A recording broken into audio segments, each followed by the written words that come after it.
Welcome everyone. We are live with a new episode of Level Up Law, where every Tuesday at noon, South Carolina Legal Services is leveling up your legal knowledge about an area of law that we practice in. Delighted to bring you today our lead education law, our education law unit head here at South Carolina Legal Services, Elliott Tate, who you can see on your screen right now.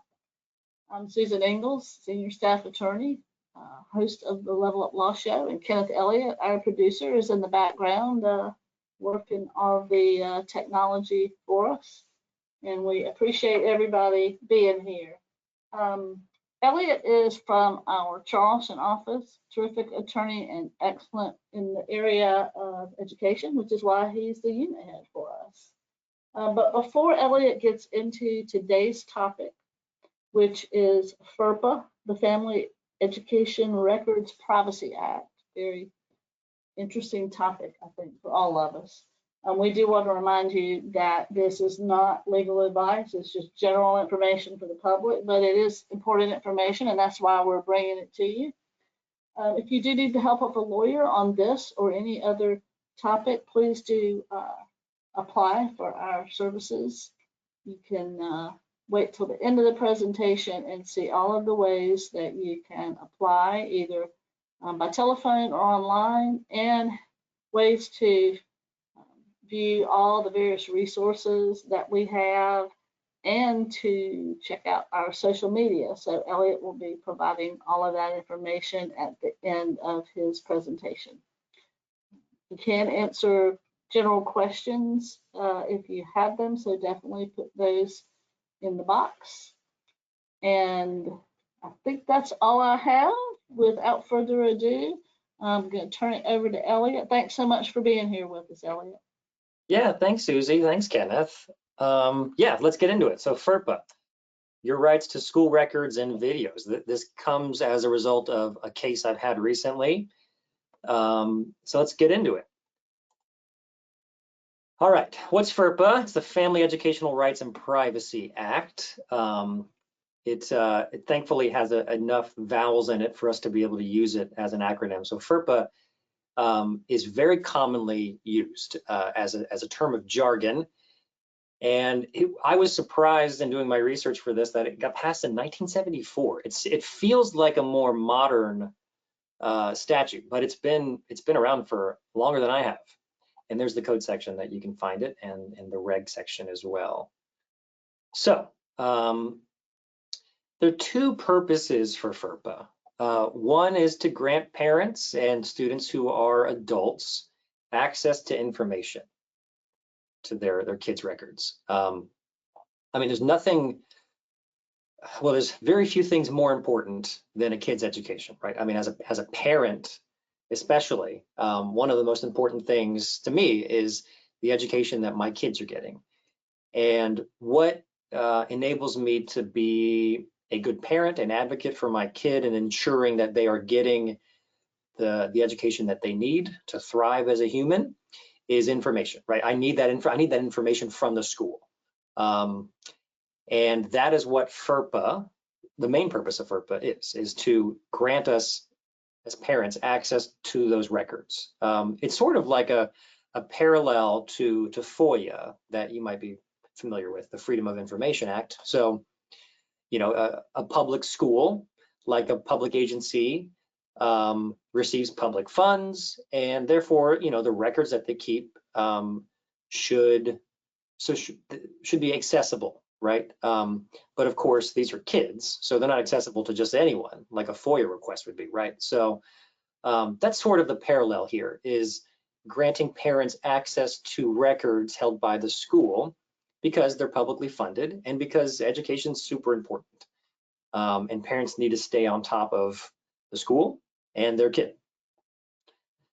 The second purpose, which is sort of like the shield, if purpose number one is like a sword, then this is sort of like the shield, to protect information from disclosure to third parties without consent, right? So we want to make sure that, especially in a more modern age, that our kids' information isn't getting out.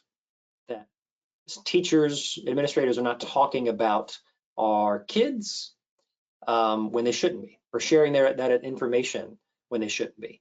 Again, there's a public institution, a lot's on the line, and there's a lot of information, very private information that happens in school. So we want to make sure that that information is protected. We're not going to focus on number 2 very much. We're going to focus on number 1 because it's kind of more relevant to this recent case I had. So who does it apply to?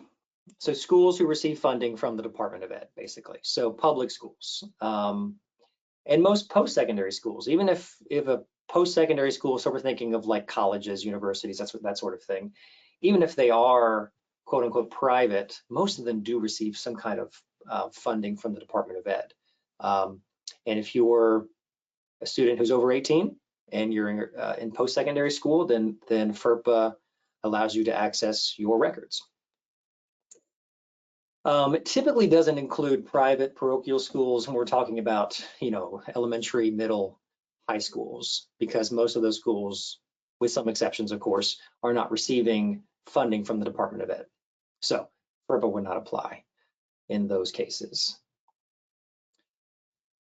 All right, how do you use FERPA? So the parent or the student, if they're 18 or over, makes a request in writing. The contents of that request. So there's a couple of things that the regs require that request to have. It's got to be signed. It's got to be dated. Got to specify which records you want, the purpose of the disclosure, and to whom they can be disclosed. So like as an attorney representing families, I get my clients to sign just a broad release saying that the school can and should release every record. I name a bunch of them, including but not limited to, of course, for the purpose of my representation, and they're to be disclosed to me. So that's a broad request, right? So then I send that into counsel for the school, and I want to specify exactly what I want, because I don't want them to have to go through, weeks and weeks of rummaging through emails to get me what I need. Sometimes I do need that. But typically I want like a very specific thing. And I want to make sure that I'm not wasting their time, and that I want to get my documents as soon as possible. So as specific as I can be, that will typically relate to me getting those documents more quickly. So once you turn that request in writing in, and again, it's got to be in writing. It's got to be signed. So an email wouldn't be sufficient. It's got to be signed. So you can scan a signed document and email it in. But again, this is a 1975 or 74 law. So it's got to be, you got to sign it. I think a wet signature probably is ideal. All right, once you send that in, the school has to respond in a reasonable amount of time, no more than 45 days. So that's nice that we have a little bit of a limit there. And this is essentially you have the right to inspect records, all right? That is essentially what this is. You get to go look at them. So you have to go physically to the office. It could be to, the actual physical school. It could be the district office, but you get to go and you get to review them. If you want copies, the school can charge a reasonable fee for that. But they cannot charge you to go and review them. All right, here's a little slide. So this comes up every now and then, typically in like disciplinary cases. Parents are upset that their kid got a referral, their kid got suspended for something, and it was not, they think that they were suspended for something that they didn't do, that it was a bad choice to suspend their kid. Well, what can you do about that? My advice always is, well, under FERPA, you have the right to correct inaccurate or misleading information. So what if the school says, sorry, like we think what's in the record is accurate and not misleading, so we're going to leave it in. Well, you can then request a formal hearing on the matter. And essentially the school will appoint a school employee, hearing officer of some kind, to hear the matter, and you will have the burden to show that the record is inaccurate or misleading. I've never done one of these. This is outside the priorities of legal aid. So I don't know how that goes. I imagine that that doesn't happen very often. And I also imagine that this hearing officer doesn't typically side with the parent. Okay, well then what do you do?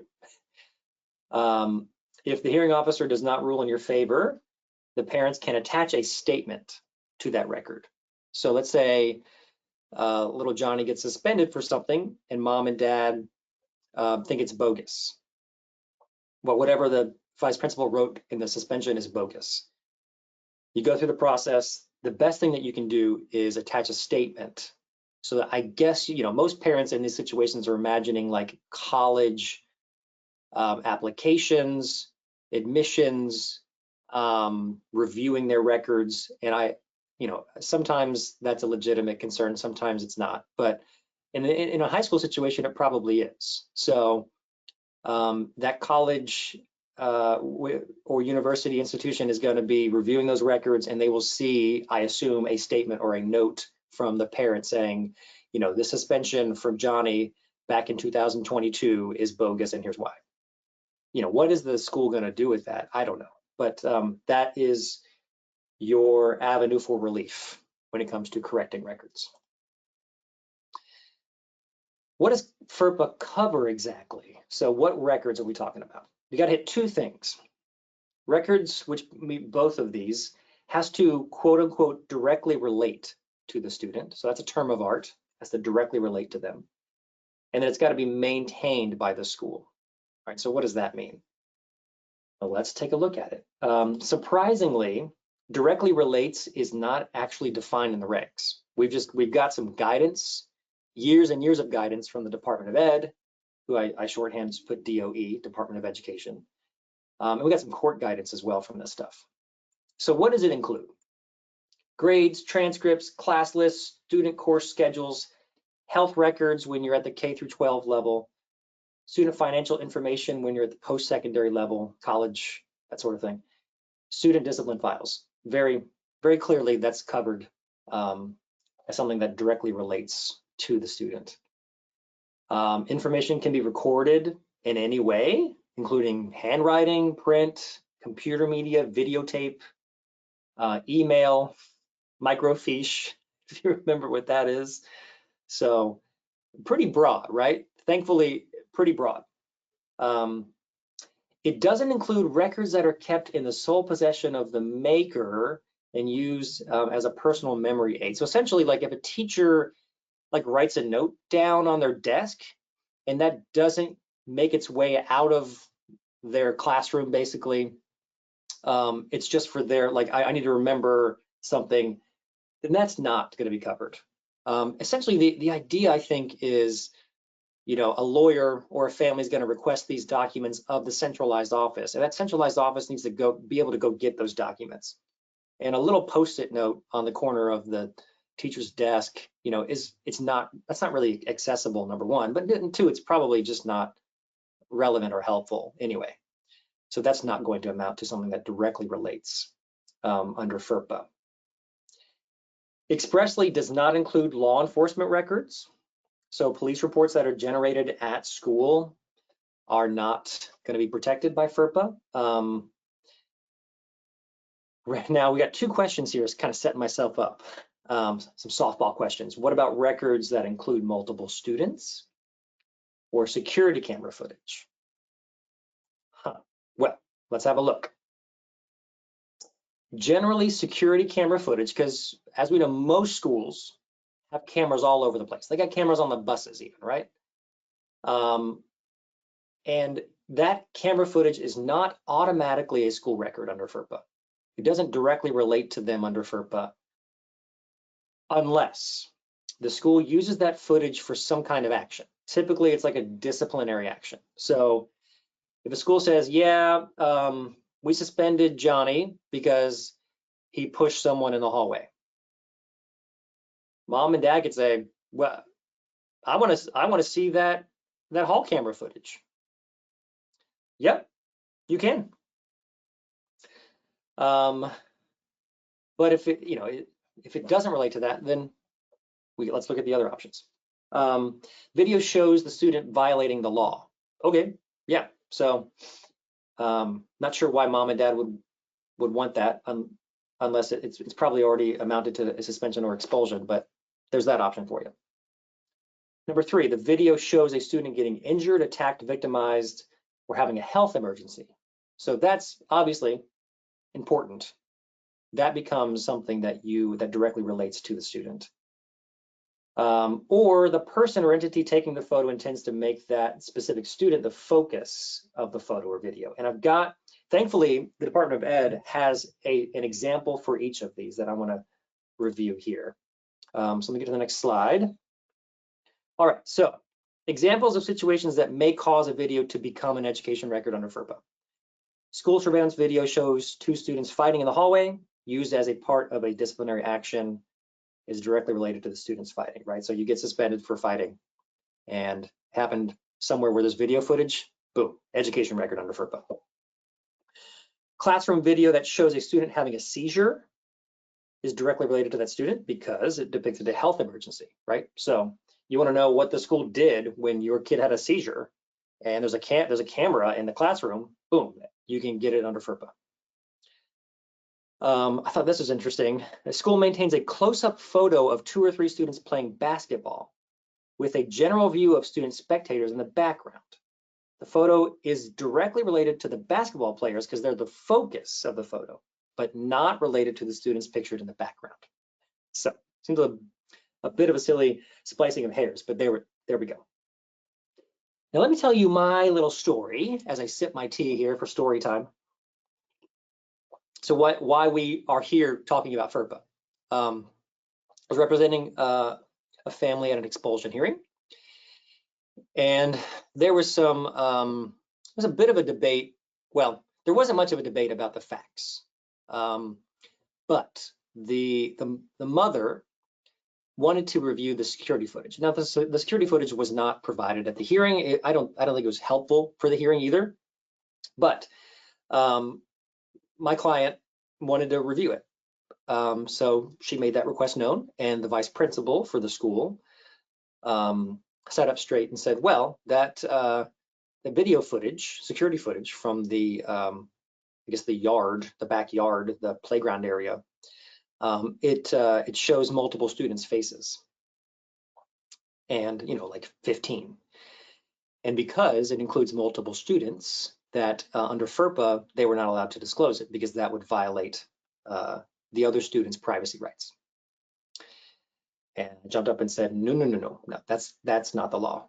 In fact, we have direct guidance from the Department of Ed from 2017 that says it's an education record because it's security footage of an event that you are using to recommend an expulsion.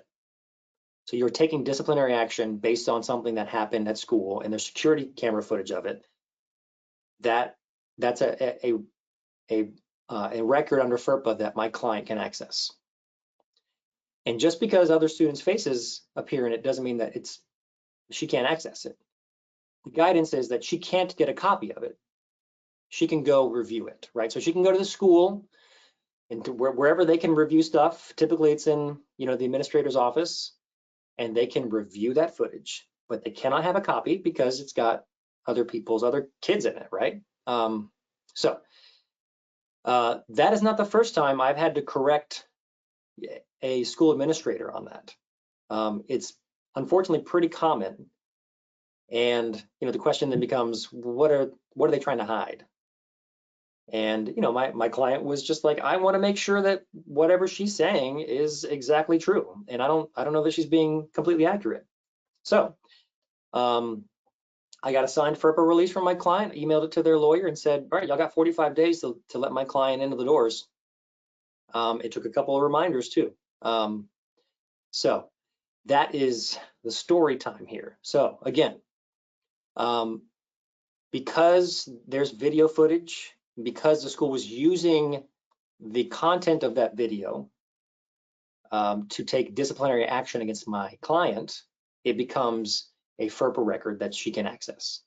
And because again, other students appear in it. She can't get a copy, but she can go to the school and review it. So what happens? What happens if the school violates FERPA? So let's say the 45 days comes for this client and the school says, no, sorry, we're just not going to let you see it. Or they say, oh, actually, sorry, but we have an automatic deletion thing. So our security footage deletes every 30 days. So sorry, even though our request went in well before the deleting period. What happens? Well, it's very clear that you cannot sue them for that. There's no private right of action, meaning you can't hire a lawyer and you can't sue them in private court, in court for that, right? Your only option is to file a complaint with the U.S. Department of Ed. That's it. Well, what's the U.S. Department of Ed going to do about it? They're not a court. They can't issue a judgment, but they do control funding. So they've got the power of the purse here, and they could hypothetically, mess with the money that a school district gets. There's no, when I was doing my research, there's really no evidence that that's ever really happened.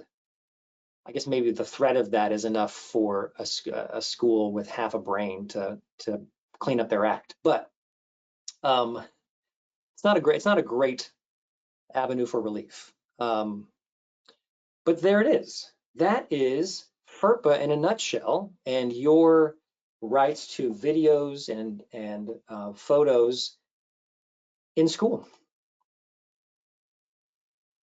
That's it for me, Susie.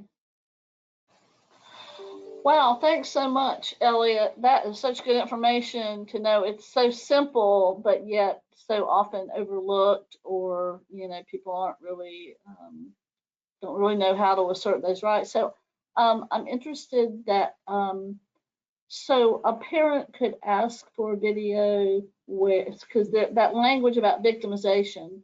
So would that cover like if your child is being bullied? Definitely. And so you want to have something done about that, but it's just sort of their word against the other person or people. So, okay, well, good. I think that's really good for parents to know that they can seek out that recording if their child is complaining of it. I guess you have to kind of know when and where to get the footage. Yeah. Full, Yeah. You're saying that, and I'm remembering a case where client had a kid who got bullied in the bathroom, but didn't know who did it. So she requested the footage of, who was coming in and out of the bathroom around this period of time. She's trying to figure out who it was. So yeah, that was well within her rights under FERPA. I think that's terrific, and it is kind of surprising that that it was passed back in 1974, like you said at the beginning. That it's been around a while, so it's good to get this information out there and educate folks who may or may not know about their rights under FERPA. Yeah. Well, thank you so much, Elliot Tate, Education Law Unit Head at South Carolina Legal Services. We always appreciate you being on the show, and you're always bringing great information. So appreciate that as always. I don't see any questions from our audience, so we will leave it at that. But I do want to remind our audience that we will post a recording of the video of today's episode on our YouTube channel. So as you see here on the screen, there's all these ways to connect with us. One of those is YouTube, where you can go to the Level Up Law playlist and find this and many other excellent videos of really good legal information, many of which are done by Elliot Tate. So we always appreciate that good information. And you can scan that QR code and sign up for our newsletter. make donations. Today is Giving Tuesday, actually, so we do want to highlight the fact that we are a nonprofit law firm and appreciate any donations that folks can give us to keep providing free legal services to low-income people in South Carolina. Now, remember when you go to YouTube, I know you found this video helpful. If you think it might be helpful to someone else, please share it. And as always, like the video and then subscribe to our channel if you haven't already.